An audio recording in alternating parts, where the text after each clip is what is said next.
అసలు మీ ఇంట్లో నీకు వంటలు చేయడం నేర్పలేదానే? ఒక్కసారి కూడా కూర చక్కగా చెయ్యవు.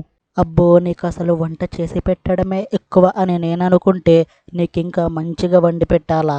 ఆగో ఓ కాకి ముఖం దానా, నువ్వేంటే ఈ కూర మంచిగా చెయ్యమంటే అసలు నీకు వంట చెయ్యడమే ఎక్కువ అని అంటావు?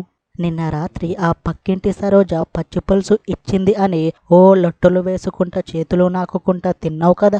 నువ్వే కదనే నిన్న రాత్రి ఆ పచ్చి పులుసు తీసుకొని వచ్చి నా గిన్నెలో పోసావు. మళ్ళీ ఇప్పుడు ఇలా అంటావు? నేను నీ గిన్నెలో పోశాను అనుకో, ఏదో కొంచెం తిని పక్కకి పెట్టాలి. అంతేకాని ఇది మంచిగా అయ్యింది అని అంటూ మొత్తం గిన్నెలో పోసుకొని నాకి నాకి తిన్నావు కదా! అది కాదురా బంగారం, ఏదో మంచిగా అయ్యింది అని అలా తిన్నా. నాకు నీ వంటలే ఇష్టంరా, నీకు తెలుసు కదా. అందుకే నీకు ఇష్టం అని ఈ వేడి నీళ్ళల్లో ఉప్పు కారం వేసి తీసుకొని వచ్చిన. తిను, ఇది కూడా ఒక మంచి పచ్చి పులుసునే.